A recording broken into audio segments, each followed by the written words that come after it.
আসসালামু আলাইকুম সম্মানিত দর্শক শ্রোতা, আজকে আমরা একটা বিষয়ভিত্তিক আলোচনার জন্য আপনাদের সামনে আসছি। তো সেই আলোচনাটা আসলে আমরা এই যে একটা শীতের মৌসুম, সেই মৌসুমে আমাদের সকালের অনেক সময় রৌদ্র থাকে না।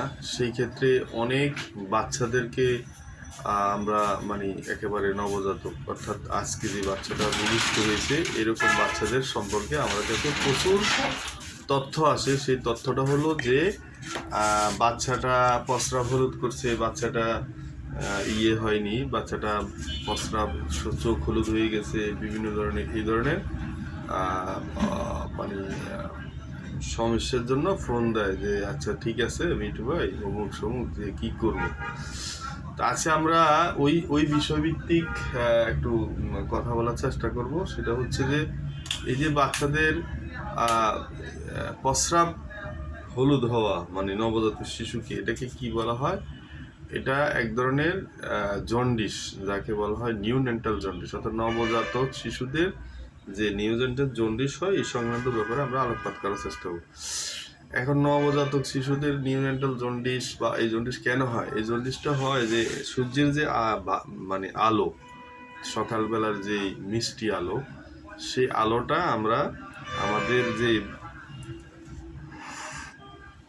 আমাদের যে নবজাতক শিশুটি আজকে দুনিয়াতে আসছে সেই আলোটা সে পায় না, যার ফলশ্রুতিতে তার বডিতে বিলিরুবিনের পরিমাণ বেড়ে যায় এবং বিলিরুবিনটা তার চোখে মুখে কিংবা শরীরের নানান জায়গায় দেখা দেয়।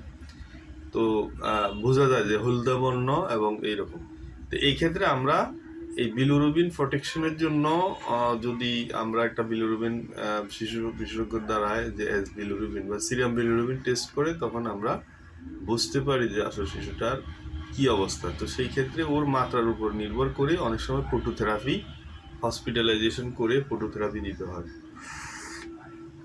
আর যদি আমরা ওই শিশুটিকে সকালে অথবা সূর্য অস্ত যাওয়ার আগ মুহূর্তে যেই রৌদ্র হয় সেই রৌদ্রটা যদি আমরা তার বায়ুপথ এবং প্রস্রাবের রাস্তা, দুইটা রাস্তা ঢেকে আমরা যদি তাকে রৌদ্রটা আমরা গায়ে দিতে পারি, সেই ক্ষেত্রে শিশুটির বিলিরুবিনের মাত্রা কমে যায়। এই ক্ষেত্রে প্রতিদিন শিশুটিকে একটি করে বিলিরুবিনের টেস্ট করা লাগে, যে টেস্ট করে করে দেখতে হয় যে শিশুটির অবস্থা কেমন। তো যদি বিলিরুবিনের মাত্রা অত্যাধিক হয় সেই ক্ষেত্রে হসপিটালাইজেশন করে ফটোথেরাপি নামক একটি আলোজনিত যন্ত্র দ্বারা সেখানে এই ফটোথেরাপি করে নিতে হয়।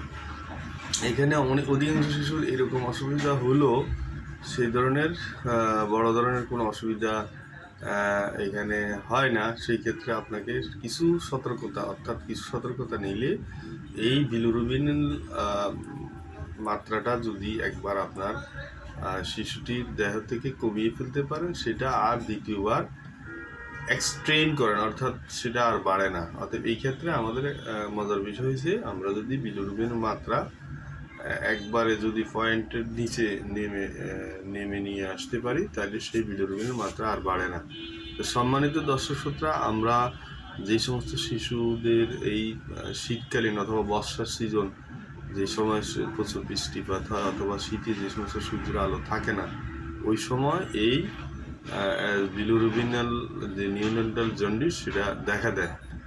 তো এই নিয়ে আতঙ্কিত কিংবা ভয়ের ভীতির কিছু নেই।